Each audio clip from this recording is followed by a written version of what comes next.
Bien, chicos, buenos días.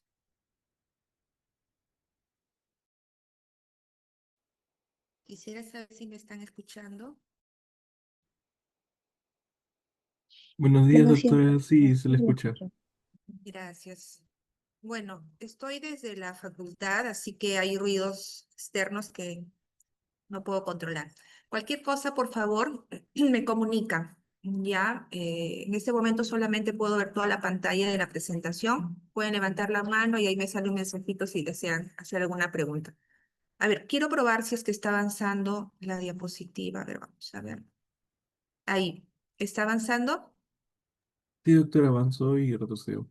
Gracias, gracias. Muy bien. Vamos a comenzar porque ayer la verdad me quedó muy corto el tiempo. Este es un tema muy extenso, interesante, complejo, sí, pero he tratado de prepararles básicamente muy ordenado y asimilable también para que lo puedan leer. Bueno, vamos a comenzar. Tema que nos convoca para el día de hoy. Tiene que ver con la farmacología de los trastornos de la hemostasia o dentro de lo que es los trastornos de la hemostasia. Vamos a revisar los fármacos que se denominan anticoagulantes, fibrinolíticos, antifibrinolíticos y antiagregantes plaquetarios. Para comenzar, ¿qué debemos entender por trastornos de la hemostasia? ¿No? Estos trastornos que se producen a nivel de la hemostasia pueden aparecer tanto a nivel de los vasos sanguíneos, de las plaquetas o los factores mismos de coagulación, ¿no? Y las consecuencias de estos problemas pueden traer como resultado la tendencia a que nuestro paciente se produzca un sangrado o trastornos hemorrágicos. Y si hay trastornos que tienen que ver con todo lo opuesto, lo que va a presentar van a ser trombos, ¿no? O trombosis. ¿Qué cosa es la trombosis? Hoy por hoy es una de las principales causas de morbimortalidad mundial, ¿no? En contraposición, digamos, la contraparte y en contraste, la hemofilia y otras deficiencias congénitas continúan siendo un reto de salud pública, ¿no? Entonces aquí tenemos ya pacientes que tienen dificultad para la coagulación. El arsenal farmacológico que disponemos actualmente es cada vez más amplio y especializado, ¿no? Incluyen anticoagulantes clásicos, como por ejemplo la heparina y los antagonistas de vitamina K, que son los clásicos, ¿no? Son los pilares dentro de lo que es el tratamiento anticoagulante, básicamente. Y también han ido apareciendo algunos nuevos, ¿no? Como los anticoagulantes orales directos, que, como le decía, actualmente ya son cada vez más utilizados actualmente a nivel clínico. Ahora, para poder revertir los trombos, la trombosis, contamos también con fármacos fibrinolíticos potentes. Y para poder entender los tratamientos que vamos a hacer a continuación, va a ser muy importante recordar la parte fisiológica también, porque en este caso, por ejemplo, vamos a hablar de tratamientos que van a ayudar a disolver lo que van a ser los trombos, ¿no? A ellos son los que le llamamos fibrinolíticos y la verdad que hay varios fibrinolíticos que son potentes. Ahora, pero frente a las hemorragias también se dispone de antifibrinolíticos, ¿no? Y concentrados de factores que pueden ayudar a reponer el déficit de factores de coagulación que podrían estar llevando al paciente a presentar este tipo de hemorragias. Ahora, definitivamente el conocimiento farmacológico va a ser esencial para prescribir con seguridad y eficacia estos tratamientos. En esta clase entonces vamos a revisar estos medicamentos y cómo actúan y cómo se van a manejar y en qué situación. ¿Bien? Entonces, los objetivos van a ser revisar la fisiología básica de la hemostasia y las dianas farmacológicas.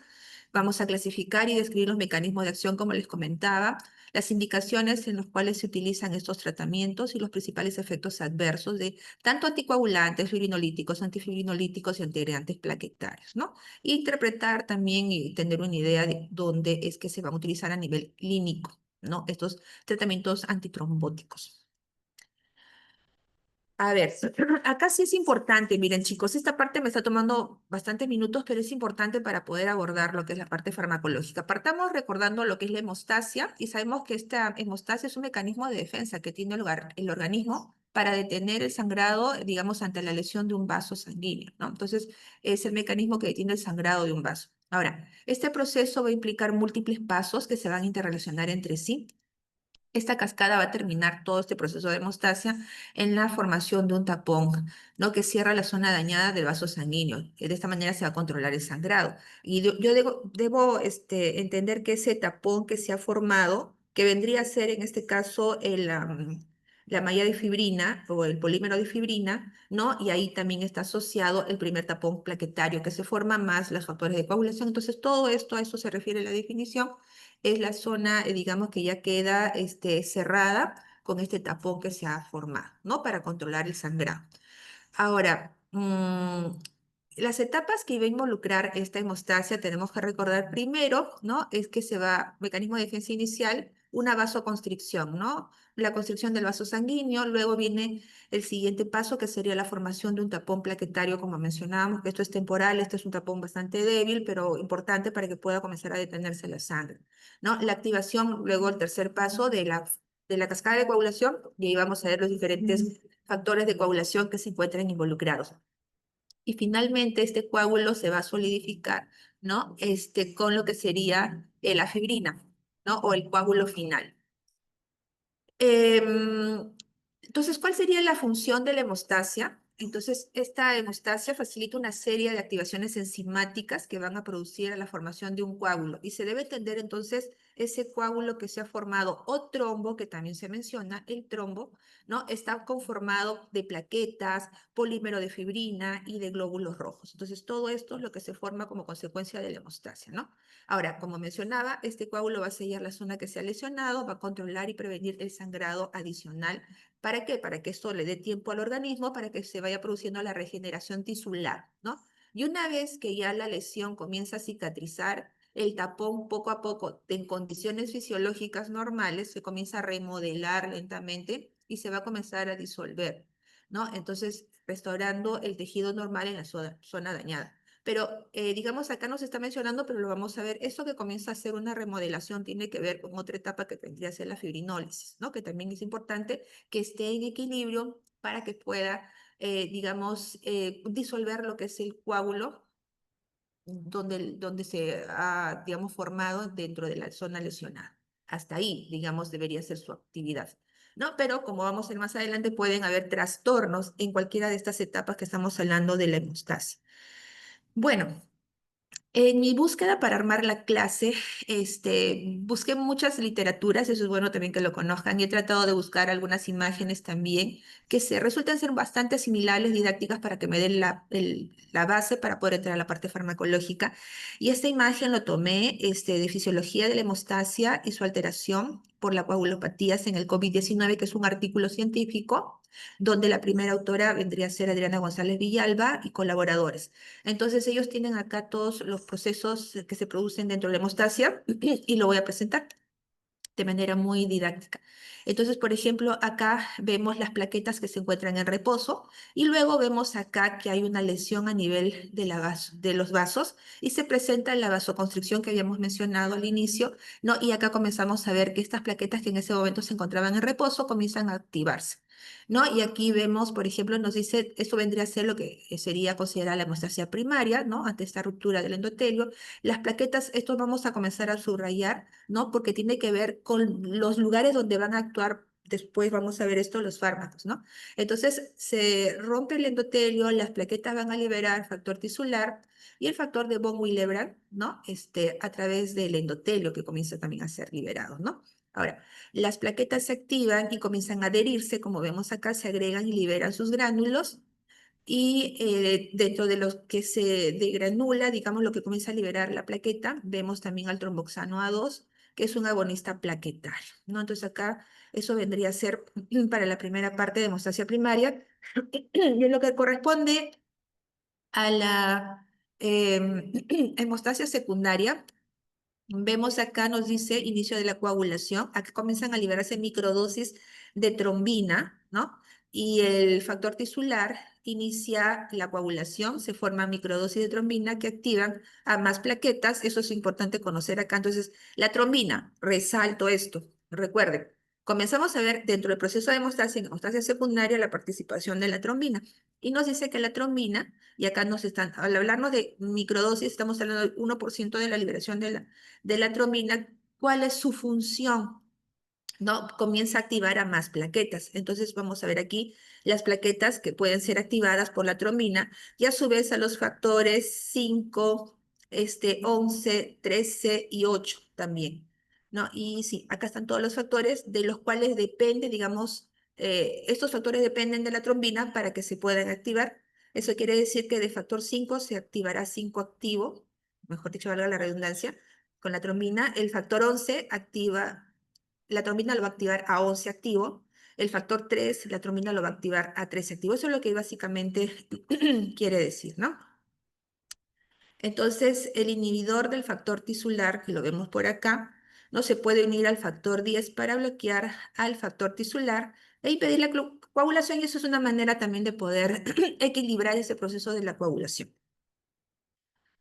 Disculpen que estoy un poquito mal con la garganta. A la literatura anterior que les mencionaba de González Villalba, le agregué esta, que es otra fuente, disculpa, voy a tomar agüita, que me pareció muy pertinente y necesaria, chicos. ¿Por qué? Porque en un momento vamos a ver un grupo, así como acá estamos viendo algunos datos importantes de lo que son factores de coagulación, dentro de lo que vendría a ser la hemostasia secundaria. Estoy regresando a la hemostasia primaria porque en esta gráfica me da una idea un poquito también más a profundidad de lo que vendría a ser dentro de lo que es la agregación plaquetaria, porque vamos a ver más adelante los lugares de diana donde van a actuar los tratamientos antiagregantes plaquetarios. Y en esta imagen que vemos aquí, esta fuente de donde la tomé es Hemostasia, Fisiología y Principales Pruebas de Exploración de Bainet y compañía, que es quienes han, digamos, publicado esta imagen. Y aquí, por ejemplo, vemos un vaso que ya se encuentra siendo lesionado y ya, digamos, acá a nivel molecular vamos viendo lo que comienza a ocurrir, ¿no? Desde lo que sería acá, por ejemplo, la plaqueta que antes de la lesión está en reposo y gradualmente cómo se va activando, ¿no? Entonces acá, por ejemplo, vemos que en primer lugar se va a presentar la adhesión de las plaquetas en el subendotelio, que lo vemos acá. Entonces acá ya vendría a ser de una manera macro, lo que estamos viendo aquí, de una manera macro, de lo que comienza a ocurrir con las plaquetas, ¿no? Pero para eso las plaquetas han tenido que cambiar su forma, ¿no? De un estado de reposo a una plaqueta activada, ¿no? Y comienzan a adherirse, ¿no? A nivel del subendotelio endotelial, ¿no? Luego viene la activación de las plaquetas con cambios en conformación. Ahora, parte de lo que viene a ser la transformación, acá comenzamos a resaltar lo siguiente. En lo que va a tener la plaqueta a nivel de la membrana, vamos a tener algunos receptores que va a ser importante identificarlos, ¿no? Como esta forma de acá que vemos a la izquierda, ¿no? Que representaría, por aquí vemos, un receptor que es una glucoproteína 2B y 3A, ¿no? Que es lo que comienza, digamos, a exponerse dentro de lo que serían estas plaquetas.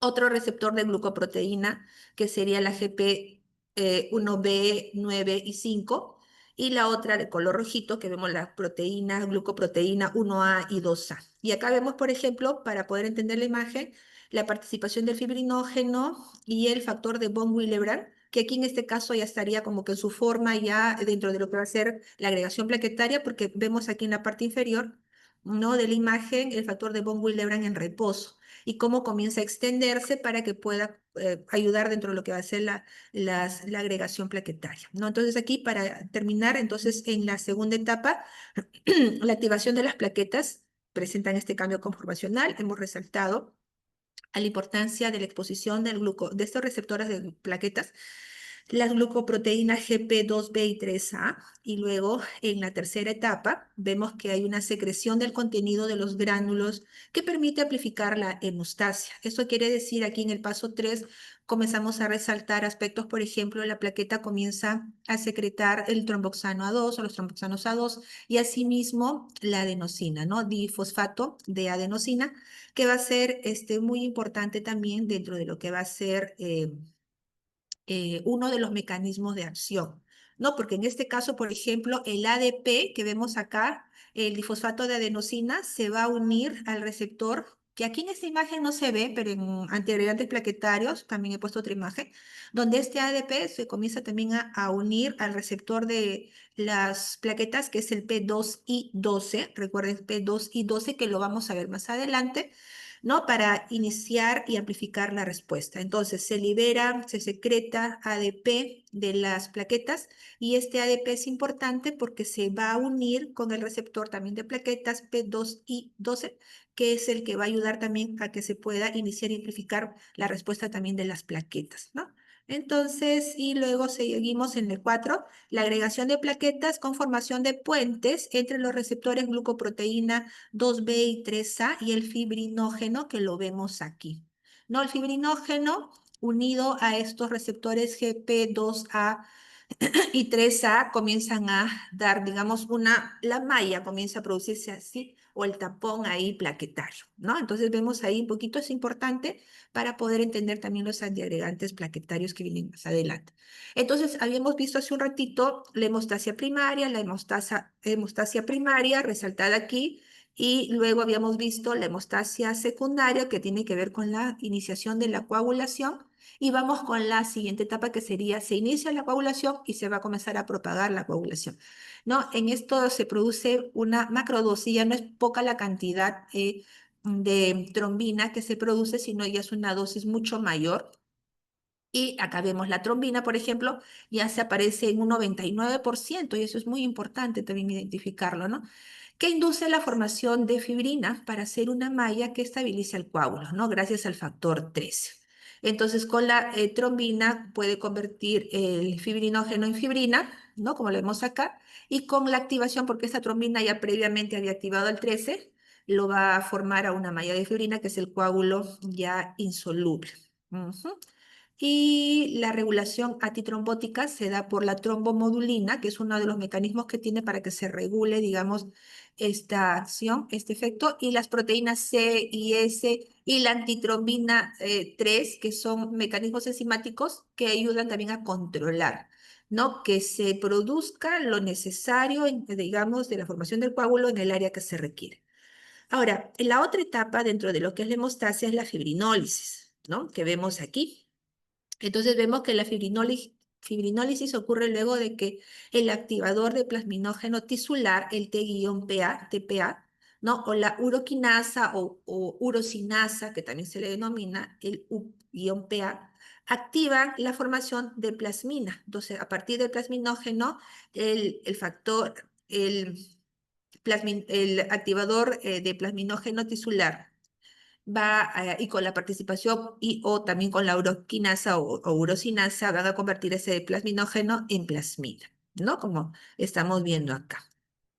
Ahora, esta enzima va a ser muy importante, esta plasmina que vemos acá, no porque va a degradar al fibrinógeno formado por productos derivados del fibrinógeno, ¿no? O degrada la malla de fibrina. Entonces, recordar, la plasmina, ¿no? Va a ser la que comienza a remodelar, a disolver lo que es ese polímero de fibrina, ese coágulo insoluble que se había formado, ¿no? Entonces, dice que también degrada la malla de fibrina, y lo que va a producir como consecuencia de la degradación son los dímeros D, ¿no? Ahora, la fibrinólisis puede ser inhibida, ¿por qué? Por el inhibidor del activador de plasminógeno, el PAI-1, ¿no? El inhibidor del activador de plasminógeno, o por la alfa-2 antiplasmina, que vemos aquí también, ¿no? Entonces ahí vemos como que ya todo el proceso de hemostasia y cómo es que se regula. Entonces, eso es muy importante también para poder entrar a tema. Ahora, voy a comenzar con lo que es coagulación, ¿no? Con lo que vendría a ser la hemostasia secundaria, y luego con la hemostasia primaria. Primero, entonces, coagulación. Ahora, se debe entender que la coagulación plasmática lleva a la transformación del fibrinógeno a fibrina, como habíamos mencionado, para que finalmente se forme ese coágulo insoluble. El subendotelio vascular va a ser muy rico en factor tisular, ¿no? También glucoproteína expresada por fibroblastos, y que es el iniciador fisiológico de la coagulación, ¿no? Las plaquetas también desempeñan un papel, va a ser muy importante, como les hemos mencionado, ¿no? En la coagulación, al exponer, eso es importante, los fosfolípidos de membrana de plaquetas cuando se van a activar esto. Entonces, las plaquetas van a ser importantes porque también van a exponer sus fosfolípidos y esos fosfolípidos vamos a ver que va a ser importante para dentro de lo que sería el proceso de coagulación. Ya, entonces todos estos elementos van a ser indispensables para la hemostasia normal, ¿no? Estas proteínas o factores de la coagulación van a ser van a ser en particular precursores de enzimas o simógenos, ¿no? Que se mencionan también, otro nombre de mencionar estos factores, ¿no? Sintetizados por el hígado, ¿no? Que se convierten en proteasas activas después de su activación. La coagulación es de hecho una cascada de reacciones enzimáticas que va a llevar a la generación del factor 10, que es en la vía común de la coagulación, y finalmente a la trombina, ¿no? Una enzima que va a laminar el fibrinógeno soluble en un coágulo de fibrina, que es el coágulo ya insoluble, ¿no? Que se va a producir en esta última etapa, ¿no? Y esto gracias al factor 13 activado, que es el que le va a dar una consolidación más fuerte al coágulo de sangre que se ha formado. Ahora, esto rápidamente lo vamos a mencionar ya, pero dentro de lo que últimamente, digamos, ya es más actual de lo que serían las fases de la coagulación. Vamos viendo lo que se va a producir la fase inicial, la fase de amplificación y la fase de progresión, que es la que vemos acá, ¿no? En el caso de la fase inicial, el factor tisular junto con el factor 7 activado, ¿no? Y de alguna manera también con la participación, y esto va a activar al factor 9 activo, ¿no? Va a convertir, digamos, va a activar dentro de lo que es la cascada de coagulación al factor a 10 activado, que acá no aparece, ¿no? Y el 10 activado es el que va a poder convertir el fibrinógeno en fibrina, protrombina en trombina, como lo vemos acá, y posteriormente la trombina en fibrinógeno en fibrina, que es la última etapa que vemos acá. Entonces, esto es dentro de la parte inicial, puntos claves, comienza con el factor tisular, o el factor 3, ¿no? Y esto con el 7 va a poder, digamos, y de alguna manera con la activación del 9 se va a activar el factor 10 y se va a convertir el protrombina en trombina. Asimismo, ya cuando hay la trombina, esto estamos hablando dentro de la etapa de amplificación de la coagulación, la trombina más calcio, que viene también de la liberación de las plaquetas, ¿no? Y los fosfolípidos también que habíamos mencionado de la membrana de plaquetas, van a poder también activar la trombina a lo que sería el factor 11 a 11 activo, al 8 activo, al 5 activo que habíamos mencionado, ¿no? Y este 11 activo activará al 9. Ahora, estos factores, más el 5 también que mencionamos, de alguna manera va a estimular para que se acelere la actividad de las plaquetas. Y ahora, en esta parte de la propagación, los factores 9 activados, 8 activos, 5 activos que hemos visto que se han, eh, digamos, presentado en la etapa anterior, influyen sobre el factor 10 activados y con la protrombinasa, el complejo de protrombinasa va a convertirse la protrombina en trombina, fibrinógeno en fibrina. En esta imagen, por ejemplo, también nos estaría faltando dentro de lo que sería después la fibrina, el factor 13 activado por este lado, ¿no? Que ya llevaría el polímero de fibrina. Esto es de la fuente nueva cascada de la coagulación de Francisco Pérez. Y como se dan cuenta, esto es ya dentro de lo último, pero siempre como que faltan algunas cositas, ¿no? Por eso ya lo estamos comentando. Y es bonito porque vamos a ver diferentes fuentes para poder entender los tratamientos, ¿no? Ahora, esto es lo que, digamos, como yo lo conocí, como yo lo aprendí, que vendría a ser el modelo clásico de la coagulación de McFarlane, donde vemos, por ejemplo, que ante un traumatismo tisular, ¿no? El factor tisular comienza a activar al 7 y el 7 activará al factor 10 y ese factor 10 se va a activar y comienza la vía común de la coagulación, ¿no? Y luego por parte de la vía, este vendría a ser la vía extrínseca de la coagulación. Ahora, en cuanto a la vía intrínseca de la coagulación, vemos que el factor 12 activado, el 12 activa al 12 activado. Hay otras fuentes, por ejemplo, chicos, que nos mencionan que cuando el factor 12, que está inactivo, entra en contacto con la matriz subendotelial que tiene carga negativa, se va a activar y se va a producir del 12 al 12 activado dentro de lo que sería la vía intrínseca de la coagulación. Y por otra parte nos menciona que el factor 12 activado que se produce con la, digamos, tiene la particularidad de convertir la precalicreína en calicreína y asimismo la calicreína puede activar a más factores 12 activados. Y así el 12 activado, continuando, activaría el 11 al 11 activo con la participación de calcio que te mencionamos, importante que viene por parte de las plaquetas, va a activar al factor 9, a 9 activado, y el factor 8 activado se requiere para que se pueda activar al 10, ¿no? Entonces, para que se pueda activar al 10, ¿no? El complejo de factor 8, vemos al factor 8 activado, al factor 9, al calcio, a los fosfolípidos de membrana de plaquetas, para que recién se pueda activar el factor 10 al 10 activado, ¿no? Con la participación, como hemos visto acá, ya también de calcio. Ahora, cuando ya aparece el factor desactivado, se puede transformar la protrombina en trombina, pero con la participación del factor 5 activado, 10 activado, calcio y fosfolípidos de membrana de plaquetas. Y luego la trombina a su vez puede transformar el fibrinógeno en fibrina y el factor 13 a polímero de fibrina. ¿Qué es lo que tengo que recordar para poder entender más adelante los fármacos para los anticoagulantes que vamos a ver? Habíamos mencionado que en el caso de la trombina puede activar factores 5 a 5 activados, el factor 8 a 8 activado, convertir el fibrinógeno a fibrina como parte de las funciones de la trombina. El factor 13 también lo puede activar y puede activar más lo que sería la agregación plaquetaria también, o sea, participa con las plaquetas.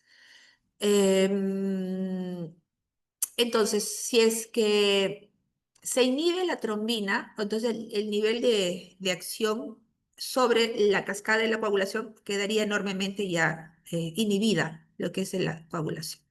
¿Correcto? Ahora, mm, dentro de lo que es cómo poder equilibrar este sistema o cómo es que se equilibra este sistema de la coagulación, así como existen estos factores procoagulantes, existirán mecanismos anticoagulantes. Entonces, los inhibidores intrínsecos de la coagulación van a ser mecanismos endógenos que van a regular la activación excesiva de la cascada y previene la trombosis, ¿no?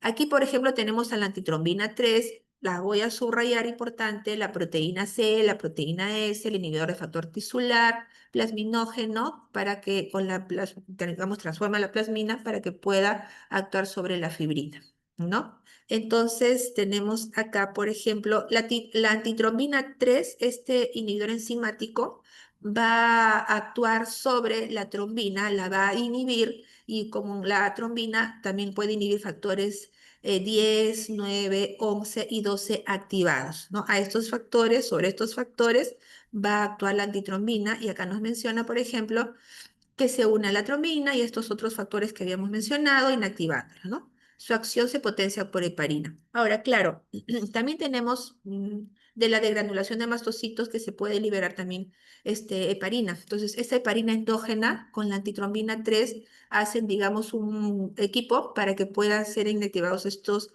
eh, factores de la coagulación. Y asimismo, la proteína C y la S pueden controlar y regular también los factores de coagulación. En el caso de la C, inhibe directamente lo que sería el factor 5 y 8, ¿no? Es una degradación irreversible de estos factores, pero que requiere de su cofactor, que sería la proteína S, ¿no? Como cofactor de esta proteína C. Ahora, tenemos por otra parte el inhibidor del factor tisular, ¿no? Que va a actuar sobre el factor 7 activado tromboplastina, el complejo factor tisular, ¿no? Inhibe este complejo bloqueando la vía extrínseca de la coagulación. Y el plasminógeno, como habíamos mencionado, que se convierte en plasmina para que pueda inhibir o disolver ya lo que es la plasmina, ¿no? Entonces la plasmina degrada la fibrina formando productos de degradación, ¿no? Por esa fibrinólisis. Plasminógeno es el precursor, ese plasminógeno, como lo habíamos mencionado hace un ratito, es el precursor activado por parte del activador de plasminógeno tisular, ¿no? O la uroquinasa. Ahora, hemos hablado de lo que son la coagulación, los mecanismos procoagulantes, factores de coagulación, y los mecanismos anticoagulantes. Ahora, ¿de qué manera se pueden alterar estos procesos? Entonces, alteraciones de la hemostasia. Ahora, los trastornos de la hemostasia son afecciones que van a afectar la coagulación sanguínea, ¿no? Puede ser un resultado en sangrados excesivos, o sea, si no está coagulando adecuadamente mi paciente, puede presentar este sangrado excesivo, ¿no? O en el caso de los trastornos, digamos, tromboembólicos, ¿no? En la formación de coágulos no deseados. O sea, si fallan mis factores procoagulantes, va a sangrar mi paciente. Y si fallan mis mecanismos anticoagulantes, se van a presentar coágulos no deseados, ¿no? Los trombos que se mencionan. Ahora, los trastornos de la hemostasia se van a dividir de acuerdo con el nivel en el que van a ocurrir, ¿no? Esta alteración puede ser entonces en las alteraciones de la hemostasia a nivel de la hemostasia primaria, o sea, plaquetas, secundaria, factores de coagulación, y de la fibrinólisis, ¿no? Plasminógeno, plasmina, ¿no? Para disolver este polímero de fibrina. Entonces, en esas etapas, en esos procesos se puede presentar estos trastornos de la hemostasia. Ahora, la verdad que he tratado un poquito de resumir, pero son varios y vamos directamente a lo que sería cuando hay trastornos de la hemostasia primaria, ¿no? Hablamos a nivel de afectar la formación del tapón plaquetario, puede ser una alteración a nivel de las plaquetas y del factor von Willebrand, que habíamos visto que era muy importante para el inicio de lo que va a ser la agregación plaquetaria. Acá pueden presentarse, digamos, porque puede haber una falla a nivel de ese tapón plaquetario por trombocitopenias, entonces, que es una disminución del número de plaquetas. Puede ser de un tema inmune, ¿no? Entonces puede ser una trombocitopenia primaria inmune, ¿no? O púrpura trombocitopénica inmune, también que se denomina, inducida por fármacos. Ya habíamos hablado también en las clases de seminario, en fin, que hay fármacos que pueden ser también neurotóxicos, en fin, y producir este tipo de eh, efectos no deseados, ¿no? En aplasia medular, hiperesplenismo, por ejemplo, pueden haber alteraciones a nivel de las plaquetas, digamos, ya denominadas trombopatías, ¿no? Defectos funcionales de plaquetas que se denominan de Glassman, de Berman, de Soilier. Alteraciones adquiridas, por ejemplo, ¿cómo puedo obtener estas trombopatías? ¿No? Alteraciones de lo que son las plaquetas, por ejemplo, por algunos fármacos tipo el ácido acetilsalicílico, conocido como la aspirina, el clopidogrel, por ejemplo, y los AINES, que dentro de los mecanismos de acción que tienen inhiben las prostaglandinas y tromboxanos A2, como que lo hace también la aspirina, ¿no?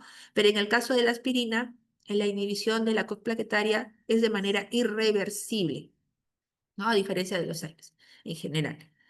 Enfermedad de von Willebrand, que es un defecto hereditario más frecuente. Ahora, eso es en cuanto a los trastornos a nivel plaquetas, pero también pueden haber trastornos de hemostasia secundaria, la coagulación plasmática. A nivel de la coagulación plasmática, en este caso, por ejemplo, van a afectar la formación de la malla de fibrina, ¿no? Lo que habíamos hablado que es el coágulo insoluble. Puede ser de tipo congénitos, como que ya habíamos mencionado, la hemofilia tipo A, hemofilia tipo B. En la A hay un déficit del factor 8, en la hemofilia tipo B, deficiencia del factor 9. Y hay otros pocos comunes que menciona la literatura que pueden ser por una disminución o un déficit de factor 2, de factor 5, 7, 10, 11 y 13, ¿no? Y adquiridos, ¿no? Por un déficit de vitamina K, por ejemplo, ¿no? Enfermedad hepática crónica, la cirrosis también puede traer como consecuencias estos trastornos de lo que va a ser la coagulación, la hemostasia secundaria, ¿no? Inhibidores adquiridos de factor antifactor 8. Ahora, otros trastornos o alteraciones de la hemostasia puede también estar afectada, como decíamos, a nivel de la fibrinólisis, ¿no? Alteraciones para la degradación del coágulo. Puede ser dos cosas. Por una hipofibrinólisis, es decir, no se está logrando disolver ese coágulo, entonces hay un riesgo de trombosis, entonces aquí hay un coágulo persistente. O lo contrario, hay una hiperfibrinólisis, entonces se disuelve rápidamente ese coágulo, extensamente es más, pues, y eso puede hacer que haya riesgo de hemorragia por degradación excesiva de la fibrina. ¿no? Ejemplo, por ejemplo, un déficit de la alfa-2 antiplasmina, uso excesivo del activador de plasminógeno tisular también podría llevar a esa hiperfibrinólisis.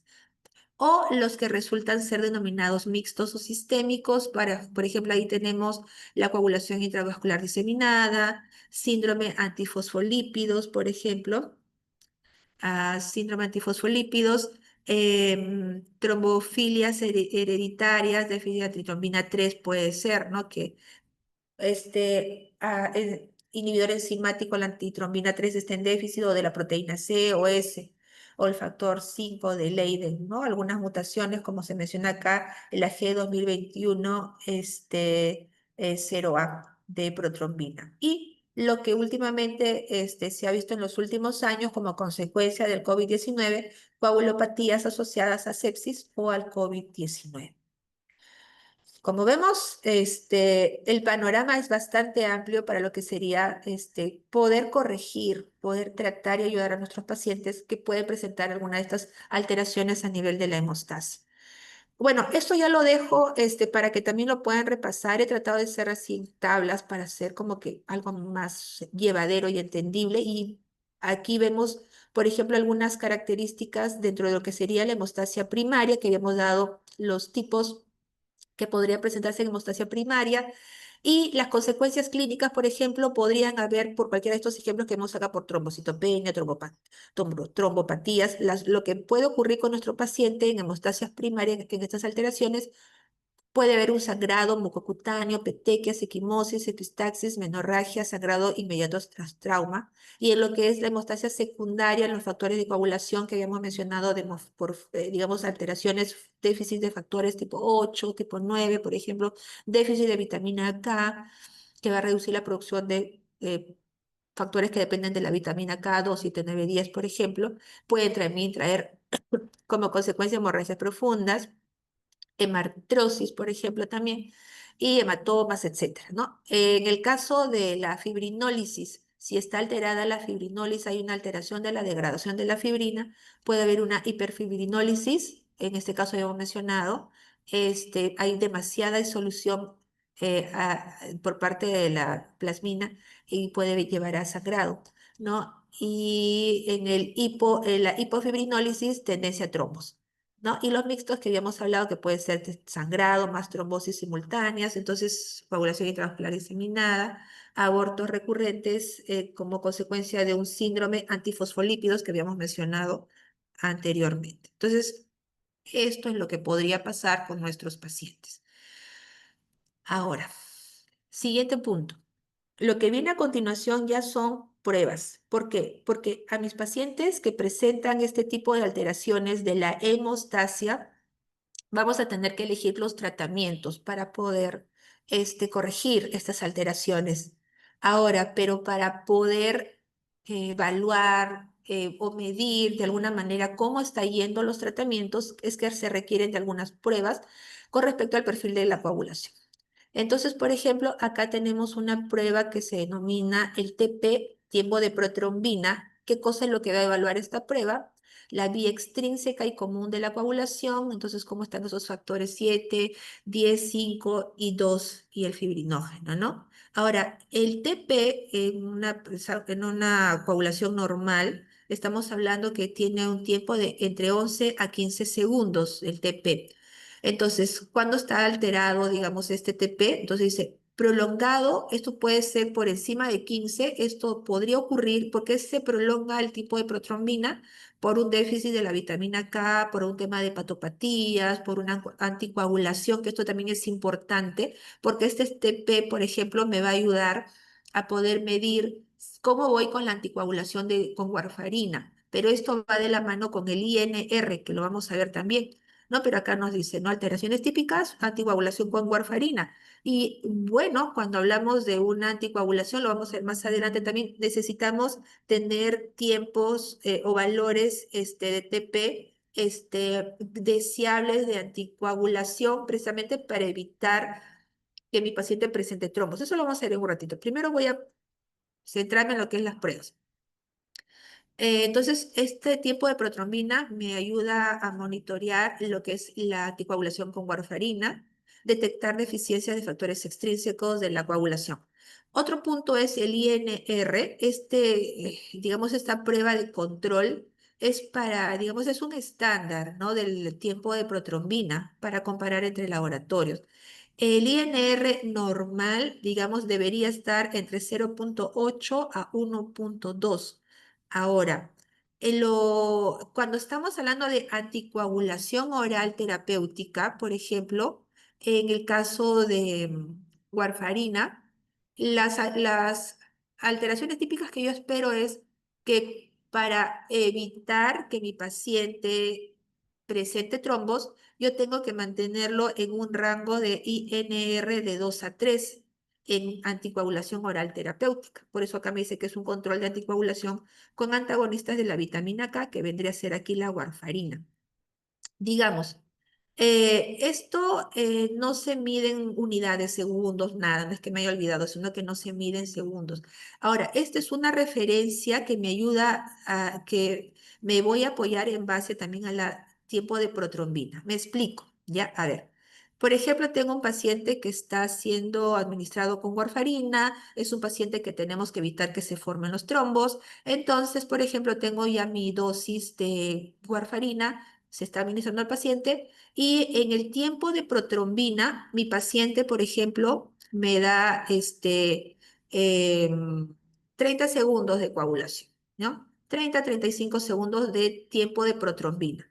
Entonces, que sería como que el doble del tiempo de protrombina. Entonces, como sería el doble, su INR estaría bien.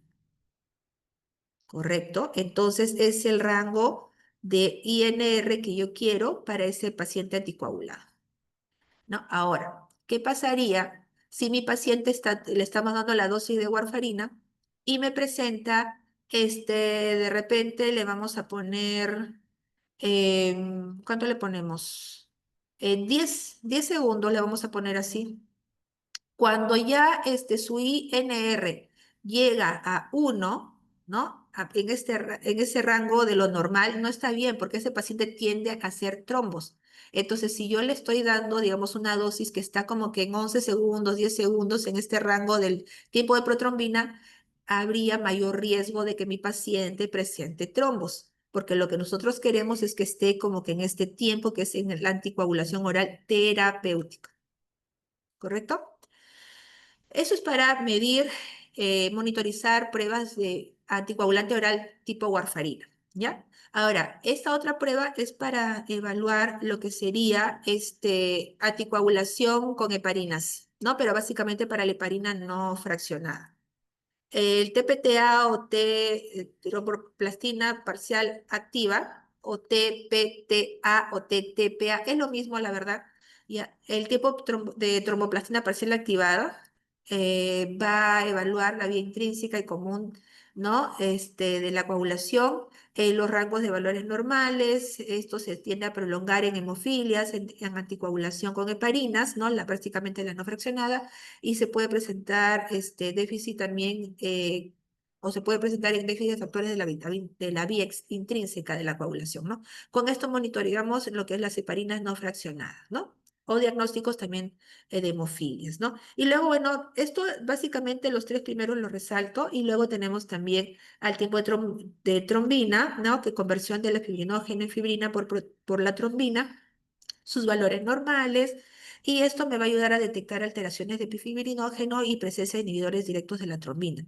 El fibrinógeno plasmático evalúa la cantidad de fibrinógeno disponible, ¿no? Acá están los valores normales, 200 o 400 miligramos por decilitro, y ayuda a evaluar riesgos hemorrágicos o trombóticos. El dímero D, que habíamos mencionado, también que tiene que ver con la disolución de la fibrina, ¿no? Está elevado en el coagulación intravascular diseminada y nos ayuda a descartar tromboembolismo venoso, ¿no?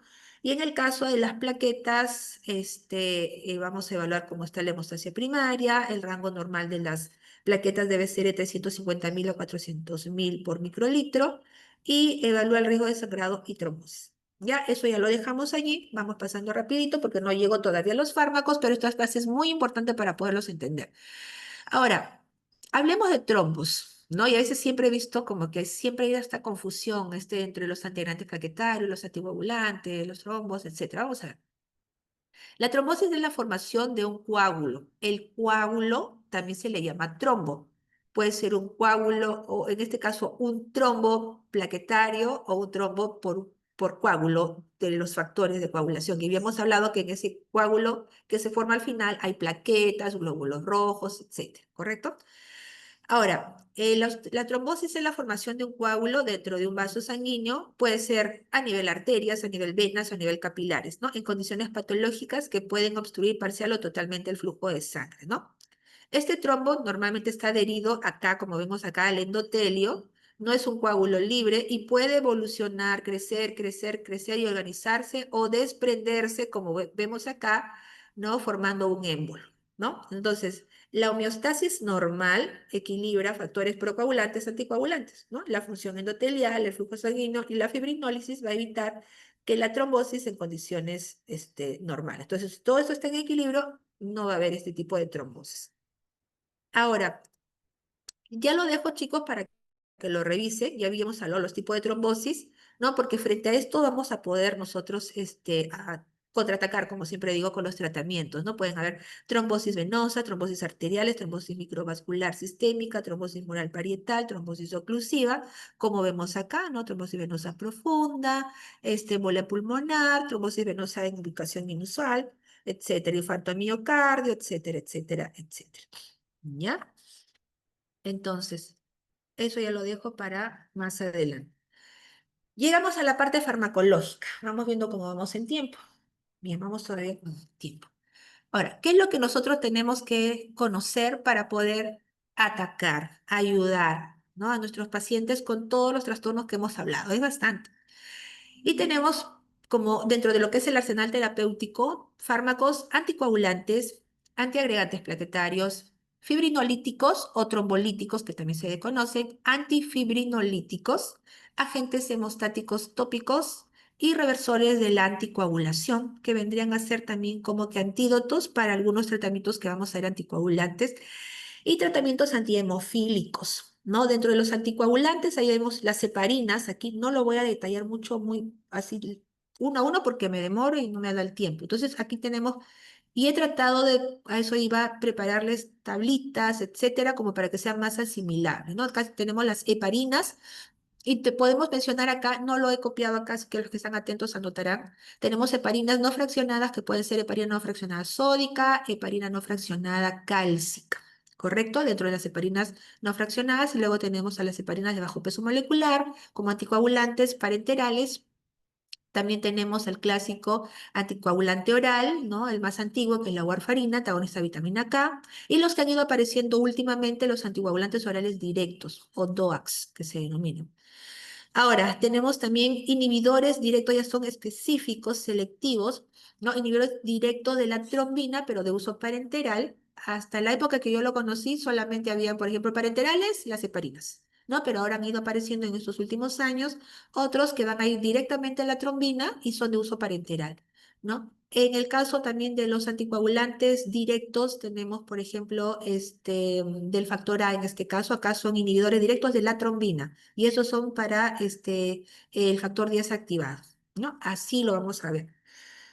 Dentro de lo que vendrían a ser los agregantes plaquetarios, tenemos de qué manera puedo evitar la trombosis, ¿no? Por ejemplo, inhibiendo la COX-1.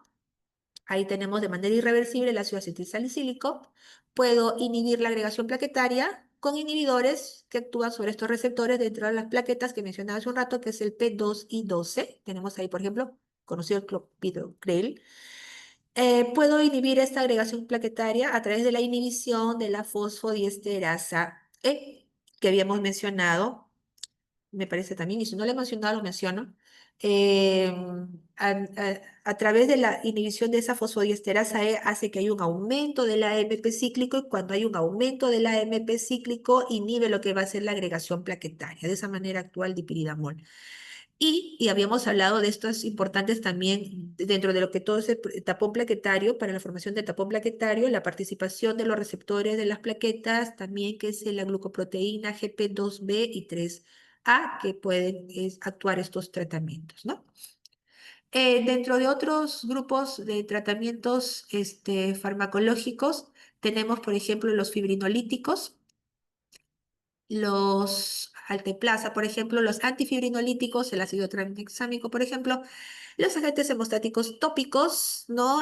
Tenemos ahí el colágeno microfibrilar, por ejemplo, y agentes hemostáticos activos como la trombina, ¿no? Reversores de la anticoagulación, estos, por ejemplo, vitamina K para revertir lo que sería los antagonistas de la vitamina K. Es fácil esa deducción. Y la protamina, sulfato de protamina, para lo que hace la heparina no fraccionada. Y los antihemofílicos, que es una terapia de reponer lo que carece el paciente, ¿no? Concentrados de factores, dependiendo del tipo de hemofilia, A o B, los factores 8 y 9. Bien, ahora, siguiente, para poder entrar a la parte farmacológica. Tenemos antitrombóticos, entonces se debe entender cuando hablamos de antitrombóticos, ¿a qué se refiere? ¿Se referirá a los anticoagulantes? ¿Se referirá a los antiagregantes plaquetarios? Y hemos hablado que antitrombóticos se puede considerar a los dos. ¿Ya? Entonces, antitrombóticos, anticoagulantes y antitrombóticos que serían también los antiagregantes plaquetarios, ¿no? Porque en el trombo o coágulo que se forma, como mencionábamos, también está el primer tapón plaquetario, ¿no? Ahora, y bueno, lo que hemos mencionado hace un rato lo vamos a desarrollar a continuación. Entonces, los anticoagulantes, dentro de los antitrombóticos, comenzamos con los anticoagulantes, ¿no? Son fármacos que previenen la formación, previenen que se formen o se extiendan los trombos. ¿De qué manera? Al interferir en las distintas fases de coagulación sanguínea que habíamos mencionado. Su acción no disuelve el coágulo que ya se formó, pero evita que se siga proliferando y produciendo y creciendo, ¿no? Y que aparezcan nuevos episodios trombóticos. Entonces son tratamientos que previenen que se siga formando más coágulos. Entonces hay una alteración en la coagulación, lo voy a detener y voy a prevenir que se sigan formando estos coágulos, ¿no? Ahora, debido a su estrecho margen terapéutico, requiere una monitorización cuidadosa y conocimiento profundo de sus interacciones y riesgos hemorrágicos, ¿no? El avance de los anticoagulantes directos ha mejorado, ¿no?, la seguridad y el control terapéutico, aunque los clásicos como la heparina y la warfarina continúan siendo pilares en la práctica médica. Acá estamos viendo los anticoagulantes en general, estamos viendo las heparinas, estamos viendo anticoagulantes orales tipo la warfarina, a eso se refiere dentro de los clásicos que se utilizan, pero también han ido apareciendo anticoagulantes parenterales directos de la trombina o anticoagulantes directos del factor desactivado, los orales también. Ahora, pero ¿qué es lo que tengo que tener en consideración antes de iniciar un tratamiento anticoagulante? Entonces, antes de un anticoagulante antitrombótico en general, ¿no? Es esencial una evaluación hemostática basal que incluye un recuento de plaquetas, digamos hemoglobina, hematocrito, perfil de coagulación, que acá es el perfil de coagulación, el tiempo de protrombina y el INR y el tiempo parcial de tromboplastina activada para monitorizar warfarina, ¿no? Mediante el INR que habíamos mencionado y la heparina mediante la TPTA, tiempo parcial de tromboplastina activada, respectivamente, ¿no? Ahora, este monitoreo nos va a ayudar a ajustar la dosis para lograr la eficacia terapéutica y minimizar el riesgo de sangrado. Y acá les he puesto como que una imagen general de los anticoagulantes que vamos a ver en las diferentes etapas según la coagulación ya última que ha ido apareciendo, según esta iniciación, propagación, actividad de la trombina que convierte fibrinógeno en fibrina. Y vemos acá a la warfarina que va a actuar sobre los factores 2, 7, 9, 10, que son factores que dependen de la vitamina K, los que van a actuar, digamos, como el dotrecogina alfa, como, digamos, frente a lo que sería la proteína C. Y así tenemos al rivaroxaban, que va a actuar directamente al factor 10 activado, la heparina no fraccionada, asociada a la antitrombina 3, ¿no? Va a inhibir, digamos, a lo que es el factor 10 y al factor 2 activado, que es la trombina. La heparina de bajo peso molecular asociada a la antitrombina 3 más el factor 10 activado, que es lo que principalmente va a inhibir y débilmente a lo que sería la trombina, ¿no? Etcétera. Vamos a dejar así porque no nos va a dar el tiempo. Ahora, de todos los anticoagulantes que estamos viendo, comenzamos con los anticoagulantes heparinas.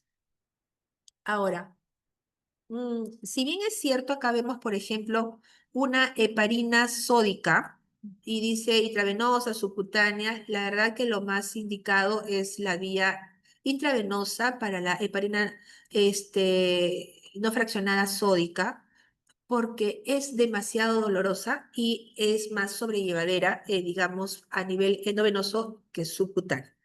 Y la cálcica sí es la que se recomienda, la heparina no fraccionada cálcica para subcutánea y la heparina no fraccionada sódica por vía endovenosa. ¿Ya? Ahora, rapidito veamos. Ahora, su acción se basa en potenciar la actividad de quién? De esta enzima que mencioné hace un rato que es la antitrombina 3, potencia. Se menciona que hay un tercio de la formulación, dentro de la formulación de las heparinas, de estos frasquitos, un tercio de su composición es el que tiene el poder catalítico y tiene un poder de catalizar hasta 1000 veces más a quién? La heparina exógena de catalizar 1000 veces más a la antitrombina 3. Ahora, dependiendo del tipo de heparina, va a ser su inhibición frente a la trombina y el factor desactivado, como lo hemos visto acá. Acá está clarito. Aquí estamos viendo, en este caso, de que la heparina no fraccionada principalmente al 10 y a la trombina. Y en el caso de la heparina de bajo peso molecular, al 10 principalmente. Datos importantes, esto lo vamos a ir acá mejor, chicos, porque nos va a ganar la hora. En un ratito hay una tablita que vamos a resaltar los pesos moleculares. Este esquema de todos los que revisaba, me quedé con este, me pareció más bonito, más interesante, más didáctico, que es el de Katsun. A ver, primero, todas las heparinas van a requerir de la antitrombina 3, de esta enzima. Aquí vemos una antitrombina 3 en estado inactivo, pero cuando ingresan las heparinas, sea una no fraccionada o una de bajo peso molecular, lo que va a pasar es que se acoplan a la antitrombina 3 y la van a activar, ¿correcto? Ahora, la antitrombina, como vemos, tiene un cambio conformacional, ha cambiado. Y ese cambio hace de que sea mucho más fácil para que pueda inactivar factores de coagulación activos. Pero si vemos acá, en el caso de la heparina no fraccionada, que tiene un alto peso molecular, vamos a ponerle un promedio de 15.000 Daltons de peso molecular. Eso es importante versus, digamos, un promedio, podría ser 2.000, 3.000 Daltons, pongámosles 4.000 o 5.000 Daltons de peso molecular de las de bajo peso molecular versus 15.000 promedio de peso de Daltons a las no fraccionadas. Esto es importante porque me va a dar una idea del tamaño que tienen las moléculas de la heparina.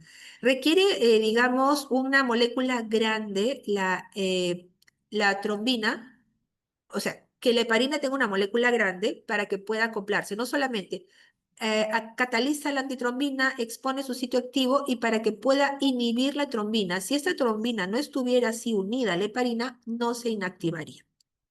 Entonces, es un complejo de estos tres que todos se unen contra todos. ¿No? Entonces, para que pueda inhibirse la trombina. Ya habíamos visto la importancia de la inhibición de la trombina dentro de lo que era la cascada de la coagulación. Les decía, miren, chicos, acá la trombina activa esto, ya. Aquí, ese es lo importante. En el caso de la heparina no fraccionado, y de ahí los riesgos de una inhibición que tiene a la trombina, ¿correcto? Porque se puede amplificar más su tiempo de coagulación. Por eso hay que estar monitorizando. ¿Ya? Con el TPTA que mencionamos. Ahora, en el caso de la antitrombina, perdón, en el caso de la heparina de bajo peso molecular, esta cataliza la antitrombina, hace un cambio conformacional, expone su sitio activo y directamente puede inhibir al factor 10 activo y no requiere que el factor 10 activo esté unido a la heparina. Igual viene el factor 11, el factor 9 y los va a inhibir. Y en este caso es muy, muy débil, la verdad, es poco significativo, no lo va a lograr inhibir efectivamente como esto. ¿Correcto? Lo dejo allí y vamos pasando. Ahora, en este caso,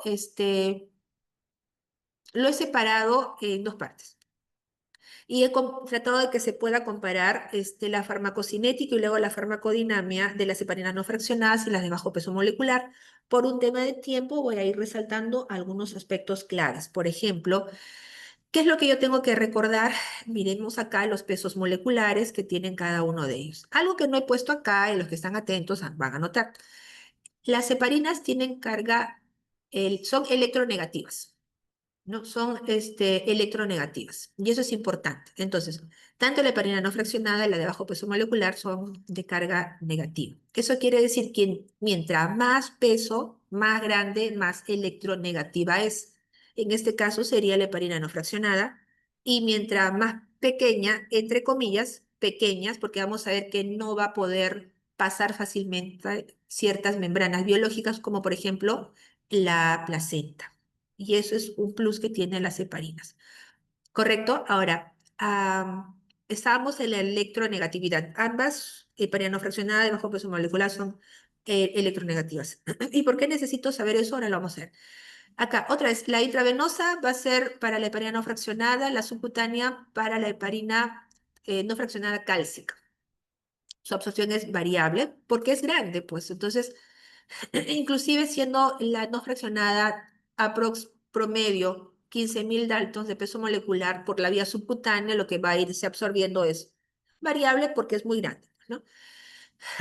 A diferencia de la heparina de bajo peso molecular, donde vemos que su absorción es más predecible porque son menos voluminosas que las no fraccionadas.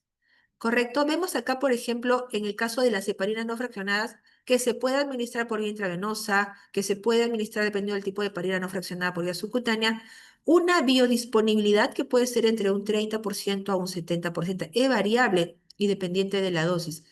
Pero quien se lleva, digamos, más cercano al 100%, 85, 99% de biodisponibilidad es la que está, en este caso, todas las heparinas de bajo peso molecular van a ser administradas principalmente por vía subcutánea. Ahora, hago un paréntesis chiquito y rapidito.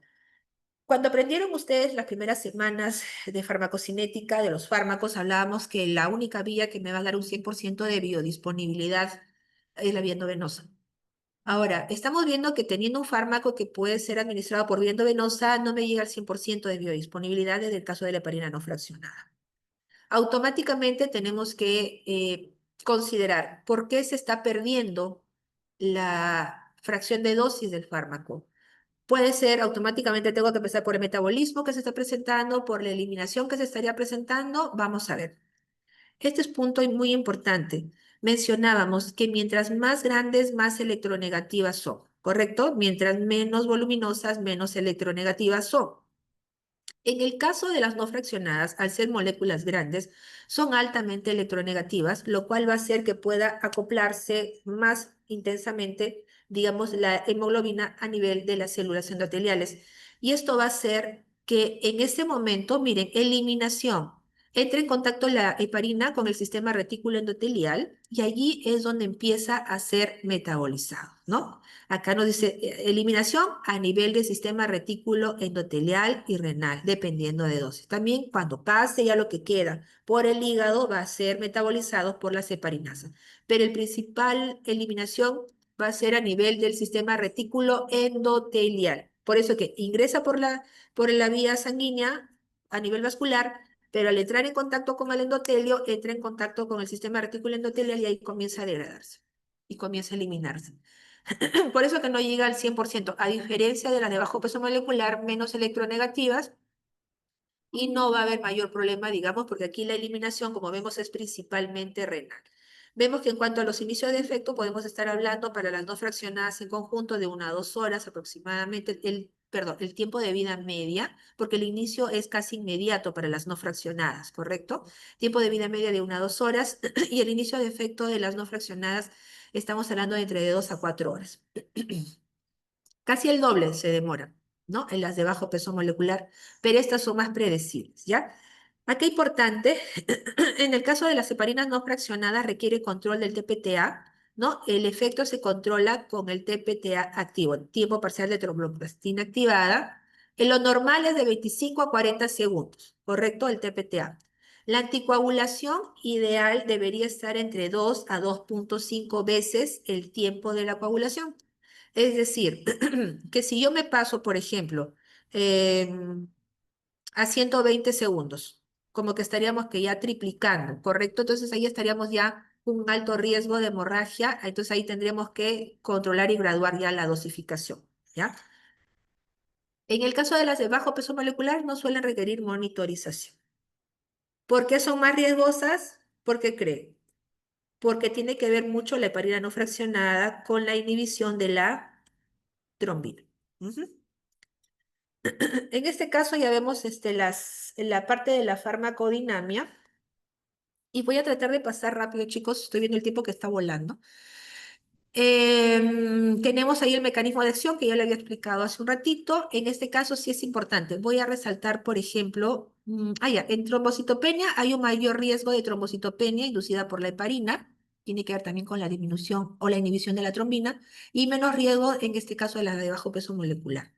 En el caso del antídoto, si estamos con esta RAM de que hemorragia se está produciendo por un exceso, en fin, de la protamina o para poder revertir su efecto, se neutraliza, se antagoniza con el sulfato de protamina. ¿Pero con cuánto de dosis? Es 1 miligramo de protamina por cada 100 unidades internacionales de la heparina no fraccionada, ¿no? Y acá vemos algunas reacciones alérgicas que pueden presentar hemorragias principalmente en la no fraccionada. En segundo lugar, digamos, no, poco probable, pero sí podría ser hemorragia en las de bajo peso molecular, ¿no? Y trombocitopenia inducida por heparinas tipo 2, ¿no? También puede producirse dentro de las RAMs, ¿no? Y esto es muy importante porque, ¿qué pasa si es que necesito anticoagular y el paciente comienza a presentar trombocitopenia inducida por heparina tipo 2, una reacción inmunológica? Tengo que tener otra opción que la vamos a ver más adelante, ¿ya? Osteoporosis, en fin, ¿ya? Entonces, ¿en qué casos puedo utilizar la heparina no fraccionadas? Enfermedades tromboembólicas, tromboembolismo pulmonar, por ejemplo, trombosis venosa profunda, infarto de miocardio agudo, profilaxis trombosis venosa profunda, anticoagulación en el embarazo, sí, porque como son moléculas grandes, va a haber una menor posibilidad de que atraviese la placenta, no va a atravesar. Ya, entonces es más seguro en esos casos. En este caso, la heparina no de bajo peso molecular es ya más de uso ambulatorio, ¿no? Se puede utilizar de manera ya más prolongada como profilaxis o tratamiento de tromboembolismo venoso, tromboembolismo pulmonar, ¿ya? Siguiente grupo de anticoagulantes. En el siguiente grupo de anticoagulantes tenemos, en este caso, a la antagonista de la vitamina K, que vendría a ser la warfarina, que es un anticoagulante oral clásico que ha sido el pilar de la prevención y el tratamiento de tromboembolismo venoso, trombosis arterial, tanto tromboembolismo venoso y arterial, prevención de eventos embólicos, ¿no? En pacientes con fibrilación auricular o prótesis valvulares, ¿no? Dentro de los usos que se le da a la warfarina, pero su uso exige un control estrecho del INR, como que ya lo expliqué hace un ratito, ¿no? Para mantener el equilibrio entre la eficacia antitrombótica y el riesgo hemorrágico, ¿no? Siendo un ejemplo clásico de terapia con estrecho margen terapéutico. Ahora, igual. Miren, en el caso de la warfarina es bien interesante, porque la molécula de warfarina es una mezcla racémica, tiene dos formas isoméricas. Por eso aquí menciona que hay una forma que es el enantiómero S y el enantiómero R, que vemos aquí. Y aquí hay que, importante, la S, el enantiómero S, que vendría a ser el enantiómero levógiro, ¿no? Y la R, que sería el dextrógiro, la S es la más potente, por eso acá dice de 3 a 5 veces más potentes, ¿no? Que la misma R. Se menciona acá es como que son moléculas espejo, es como que si tuviéramos la mano derecha y la mano izquierda, y en este caso la S es la más fuerte, digamos, la más potente, ¿no? Tienen una semivida que también depende del enantiómero, ¿no? Entonces, por ejemplo, una semivida en conjunto la warfarina de 20 a 60 horas, ¿no? Pero dependiendo si es el enantiómero S, puede tener un tiempo de 24, semivida de 24 a 33 horas, y el enantiómero R, 35, 58 horas, por eso que acá en la semivida en conjunto es de 20 a 60 horas aproximadamente.